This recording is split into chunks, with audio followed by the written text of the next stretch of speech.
Take a moment and thank you again for sending us all your reports. It really helps me as a forecaster get a handle, especially early morning, of what the situation is out there.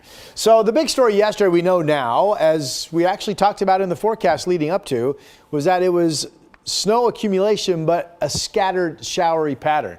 I was surprised how little snow fell in some of the, typically elevated areas that get pretty good snow hits. So for example, this is early yesterday morning, Cliff Gavick out of Sandy. Cliff said he had 3.5 inches. Thought it might be more in Sandy. We were projecting maybe 4, 5, 6 inches up in that area.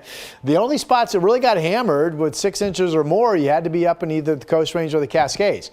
Now, if you haven't heard, Meadows and Timberline both reported 17 inches yesterday. It was actually 21 inches down at Willamette Pass. Now, this is great news for the snowpack. We started this month, back on the 5th of February, the snow was down to 76% of normal. Now the snowpack specific to Mount Hood is up to 85% normal. Where they measured at 5,400 feet, they've got 100 inches. That's basically sticking a ruler down through the snow. And if you melted that off, you'd have over 32.5 inches of water. We measure the snowpack through April 30th, May 1st, and you hope to get as much stored water as over 56 inches. So we're back up to being in decent shape. The next big snowmaker is a system coming in Tuesday of next week, and that could be another 12 to 20 inch snowfall.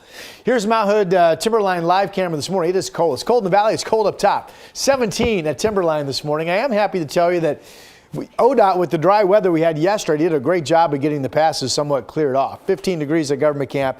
Obviously, here's Santiam. You can kind of tell early morning there are some icy patches, but considering how much snow fell 24 hours ago, passes are in pretty good shape. That was the Sunset Highway, mostly clear pavement with snow roadside up over the Coast Range. Okay, real quick, today's forecast is simple. We're starting you off with fog pockets.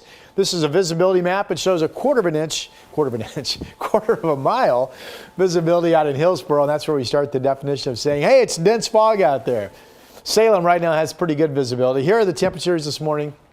28 in Salem, freezing at the coast, 31 up in Kelso, 32 in Portland. Some of you are more like 24, 25 here in the valley. Eugene's at 24, 21 over in Bend, and 14 in Burns. We will see warming temperatures today, but the next several days are going to average out below normal for this time of the year. Here's today's map. Notice it's all dry, partly cloudy at the coast, mainly sunny later today when you get inland. 40s here on the west side, upper 30s to about 40 out east. Here's our 7-day. I wouldn't say the rain chance is 0, but we don't expect much of anything all the way through Sunday. 45 today, freezing again tonight, then 47, and then up to 50 degrees. Monday showers, and what could be over an inch of rain falling Tuesday with, as I mentioned, 12 to 20 inches of snow coming to the Cascades with a strong front next week. If that holds together, looks real promising currently. We'll be back in a moment.